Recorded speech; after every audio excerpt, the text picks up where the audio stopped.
Coulrophobia, written by Andrew Adams and narrated by Chadwick Polson.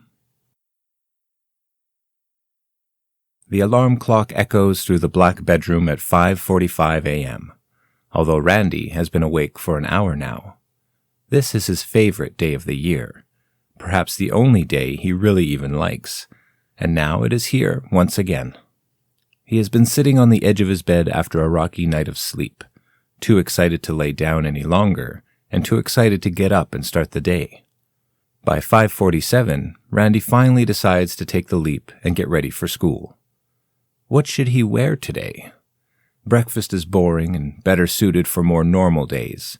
There is no time to stop and eat on a morning as grandiose as this, he decides.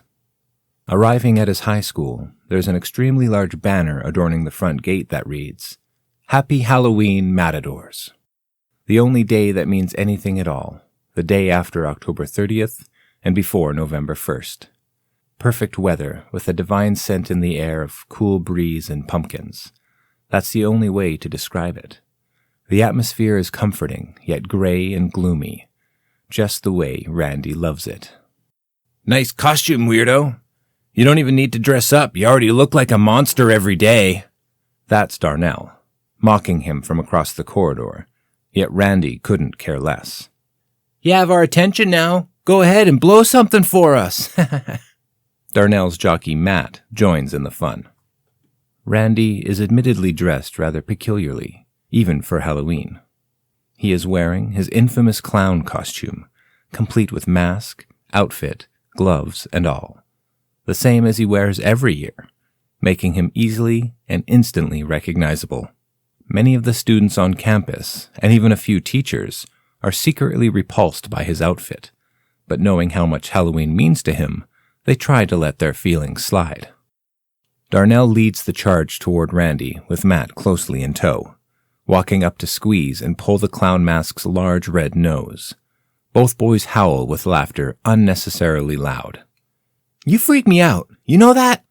says Matt with a finger pointed directly into Randy's face. Randy only stares through the gaunt, sunken eye holes of his mask.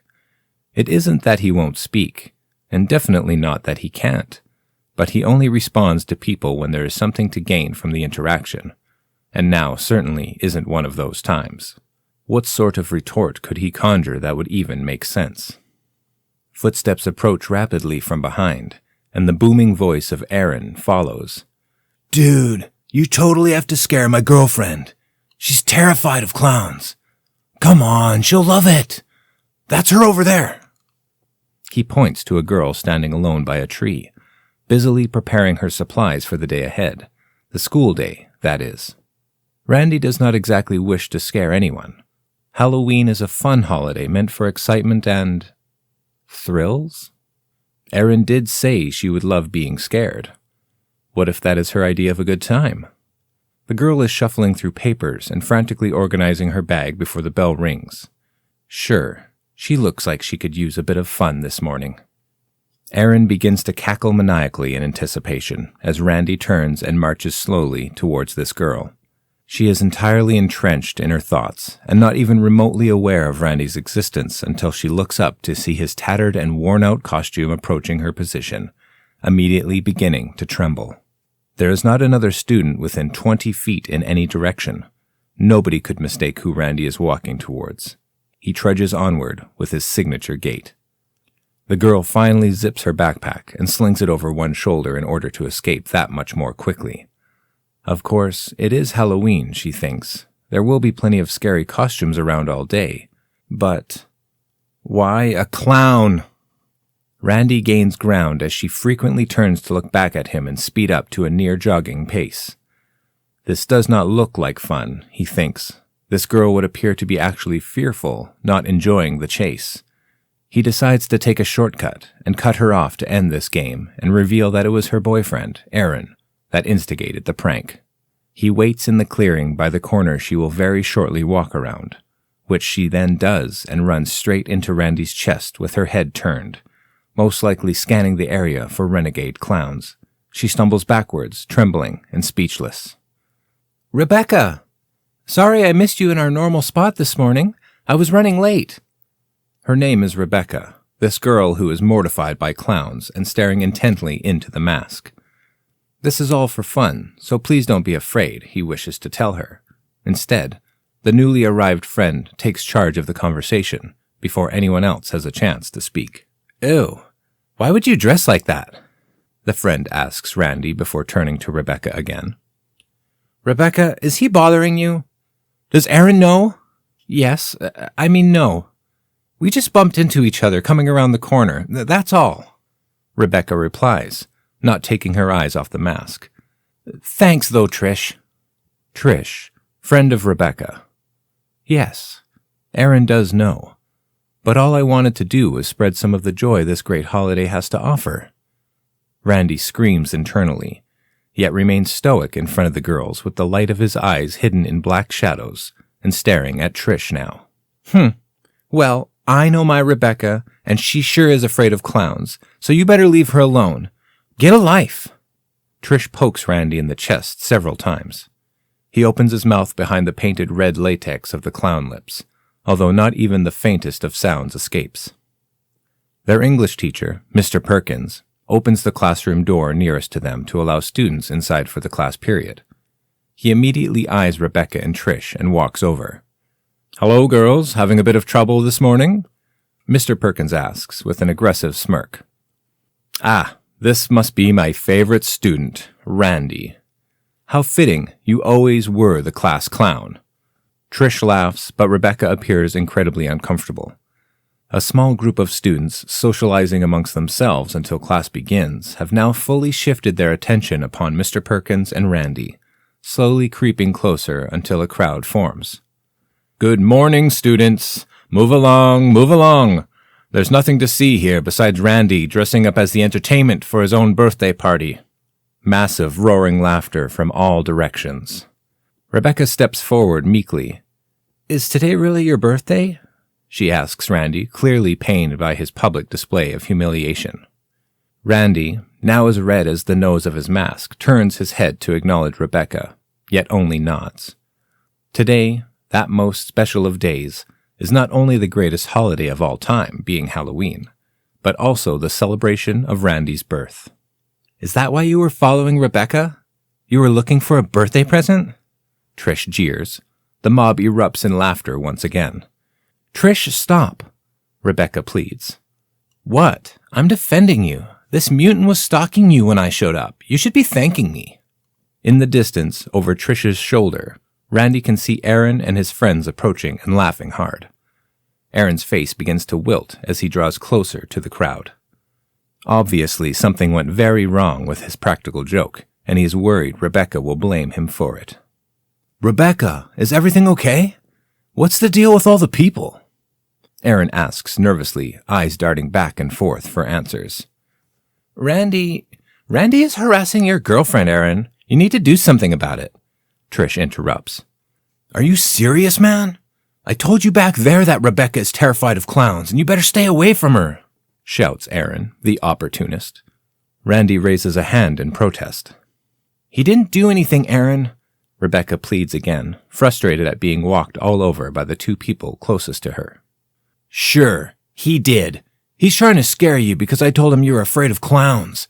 He takes his Halloween game too far every year, and it's about time he gets his ass kicked for it, Aaron threatens, shoving Randy with one hand. No, it's fine, really. All right, children, this has been entertaining, but now we must go to class. Mr. Perkins, he who stoked the fire merely to observe the flames, now decides to step in once the blaze is nearly out of control. Prick. The bell rings and all the little worker ants snap into motion, doing exactly as they're told. Students scattering in all directions, creating a scene of chaos and confusion, yet one figure remains still. Randy. The massive stone splitting the rushing river stares forward, unnervingly focused on his social assailants. There is a singular rule to Halloween, that being one should have fun, but never ruin Halloween for anyone else. Happy birthday, Randy. The rest of the school day went by in a blur. Perhaps all the good jokes had already been taken by that point, but no matter. There was too much work to be done at home for the festivities ahead. Fill the candy dish, finalize decorations, touch-ups on the costume.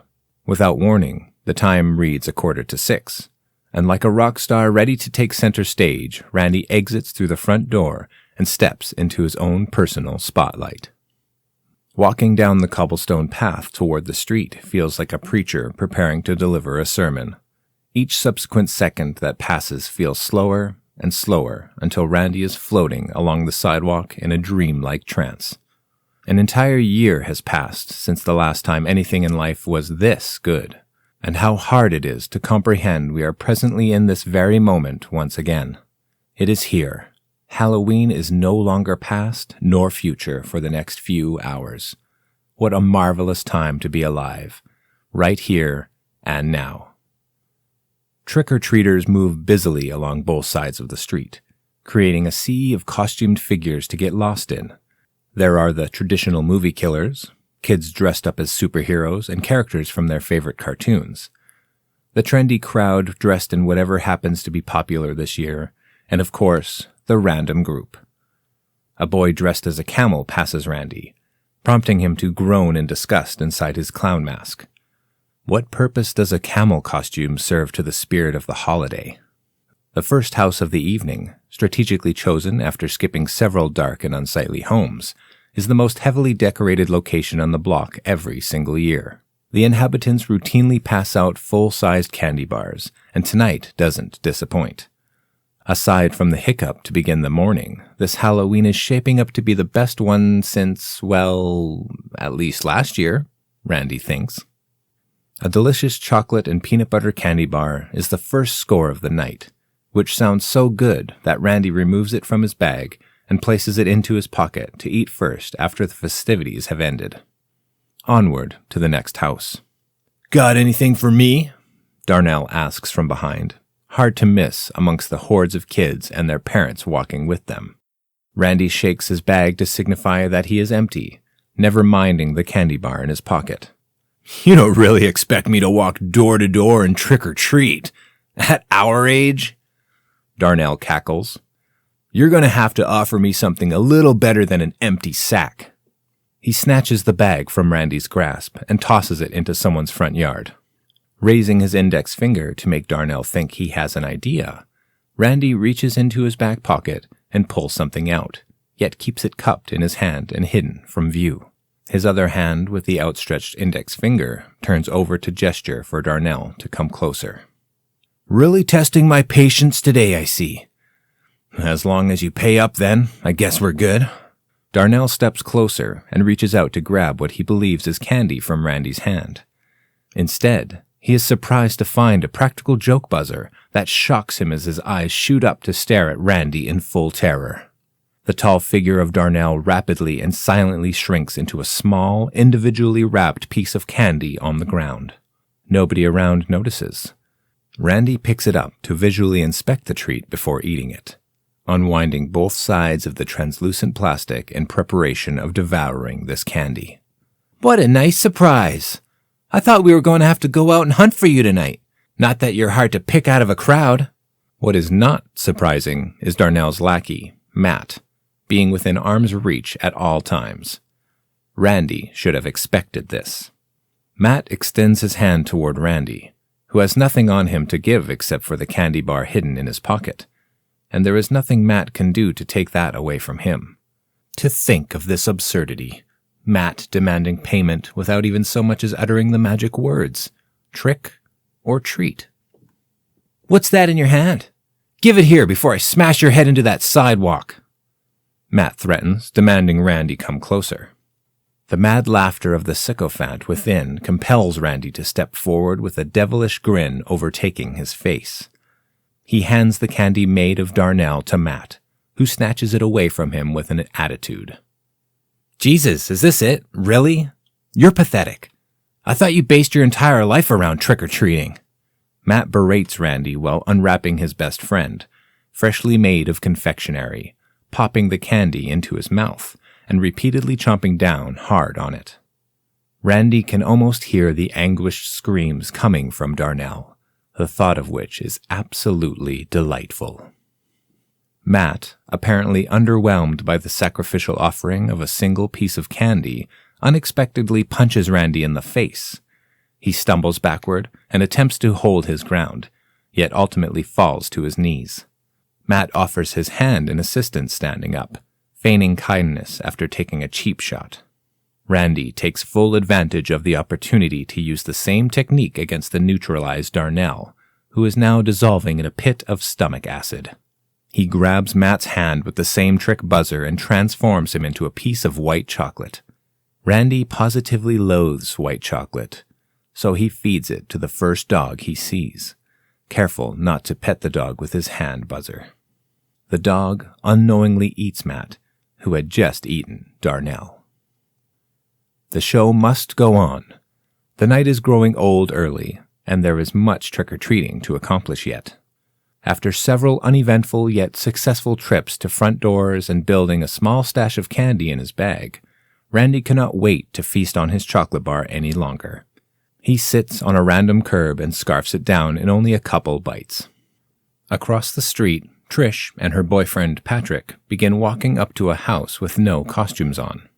Wanting to chase the thrill of vanquishing both Darnell and Matt, Randy saunters over to the sidewalk to meet Patrick and Trish before they head to the next location in tonight's journey. A large tree in an advantageous location mostly blocks the clown figure from view. Upon reaching the sidewalk and bumping into Randy, Trish lets out a small shriek. "Yuck! See, Patrick? This is the creep I was telling you about. He was harassing Becca this morning at school. He thinks he's so funny in this goofy costume." "You like picking on helpless girls?" Patrick asks with his best attempt at masculine bravado. Randy beckons for Patrick to come closer. Patrick, wanting to impress Trish, but also terribly confused and perhaps a bit frightened, takes a step forward with extreme apprehension. The large clown figure leans in to tell him a secret, cupping his hand around his ear so Trish doesn't overhear. Patrick begins to shake slightly, then bursts into uncontrollable laughter, the type where one is afraid they may stop breathing entirely. Falling to the floor and clutching his ribs, he rolls back and forth, imprisoned in the throes of what sounds like a wheezy smoker's laugh. "What's so funny? Get up, you useless bastard!" Trish kicks Patrick hard, yet he only howls even louder. A sense of unease washes over her. "What is he doing? What did you say to him?" Randy smirks, but all Trish sees is the same old face she has seen since that morning at school. A dark, cold, painted rubber face. Trish screams for help, although with Patrick still crying laughing on the ground between them, the passers-by believe this to be a Halloween prank that they want no part of. Randy reaches out to comfort Trish, patting her on the shoulder with his buzzer, as if to say, There. Trish, too, transforms into a candy, this time a crunchy wafer chocolate bar. Randy picks up the Trish bar and looks it over, deciding the candy is entirely unappetizing, then drops it directly in front of Patrick's face, causing him to erupt in a laughter so deep, dangerously long pauses take place between his breathing. Randy stomps his boot on the chocolate and grinds it into the cement before walking away and leaving Patrick to laugh until he can laugh no longer. Where to now? Such a memorable night should not reasonably end with a string of domiciles ready to hand out free candy to disguised visitors. Trick-or-treating is amazing, and candy is fantastic, although it would seem on this particular night the bar has been raised a bit out of reach. He sits down to ponder this thought and stuff another piece of chocolate in his mouth through the bottom of his mask. Excitement, surprises, scares. What more could Halloween provide, let alone a good birthday? Perhaps it is time to finish the neighborhood trek and return home ahead while the getting is still good, as opposed to the bleeding the night dry for those out there who wish to truly enjoy the day. Fair enough, Randy thinks as he stands up and prepares to hit what would be his last house for the year. He walks up to the door and soaks in the moment for just a bit longer, now fully realizing another 12 months will have to pass before anything is this good again. "Randy? a voice asks from a walkway behind him. Rebecca? Randy turns around and nods, considering taking his mask off due to her phobia of clowns. Aaron walks around the corner, putting his phone back into his pocket.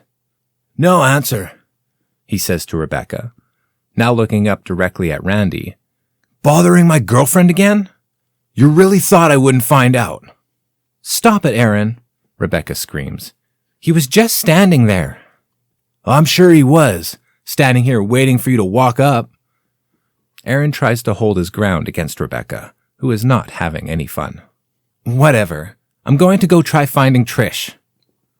Rebecca turns and walks away, leaving Randy and Aaron alone on the stranger's porch. Sorry about all that trouble, but we can't have Rebecca knowing I was the one trying to scare her, right? You understand? Randy nods slightly, then pulls out a pack of gum from his candy bag and extends it out to Aaron as a peace offering. Aaron, wanting to get away from Randy as quickly as possible and help Rebecca find Trish, tries to grab a stick of gum, but meets resistance from the other side and has his fingers shocked in the process. Down to the ground goes Aaron, now a marshmallow candy and soft as can be. The thought of eating him makes Randy want to gag, so instead he finds a stick and pokes it through the marshmallow to roast it against the small propane heater on the porch. As it begins to brown, Randy picks up a rock and smushes Aaron into the red-hot vents. At long last, the final house to cap off this year's incredibly eventful birthday. He rings the doorbell and waits patiently for a response, holding his bag up to his chest in preparation. After a brief wait, the door opens, and it is none other than Mr. Perkins standing in the threshold. Randy, what are you doing here? Don't you know there are plenty of small animals out there for you to torture? Mr. Perkins lets out a small chuckle, obviously pleased with himself. What's that smell?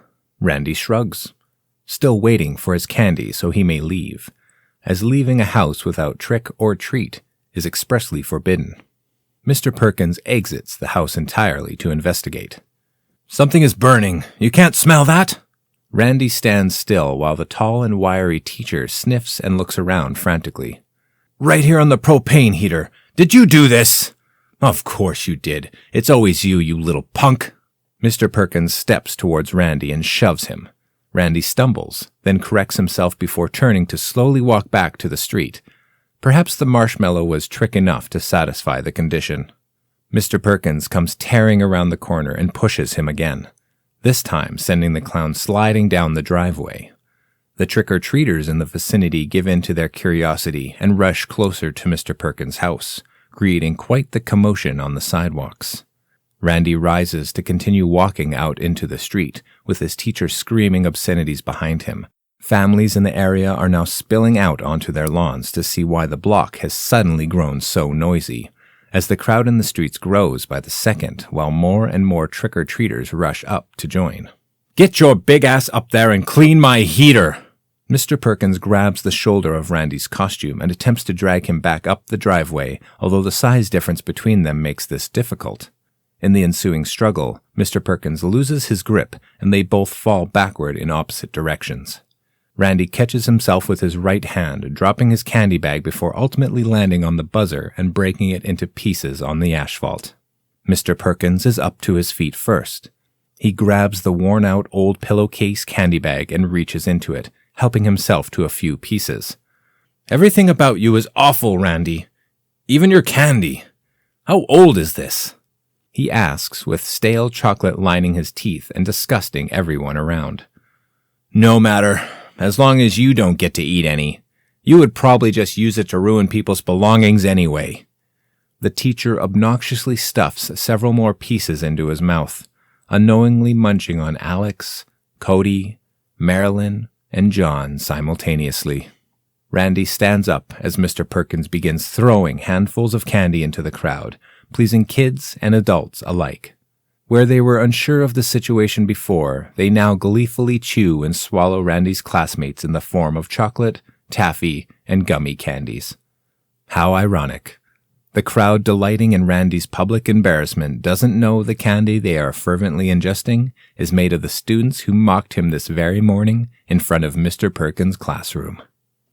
The pillowcase is now entirely devoid of candy, which the teacher makes sure of by turning it upside down and shaking it. All that falls out is a small bike horn. How cute! You really take this seriously, don't you?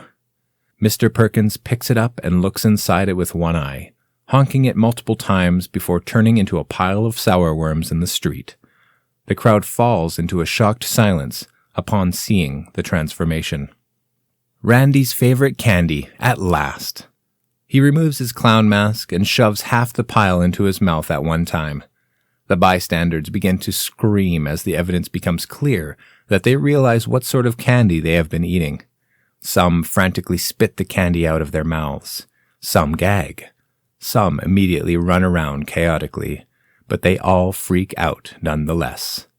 Randy is lost in his own world, enjoying Sour Perkins worms with juice running down his chin. One figure pushes through the crowd to get a better look, revealing herself to be Rebecca. She stands alone in the center of the street with her classmate, surveying the people running around in the state of utter terror. Upon seeing Randy sitting down eating their teacher, she lets out a long sigh of relief. Well, at least he isn't a clown anymore.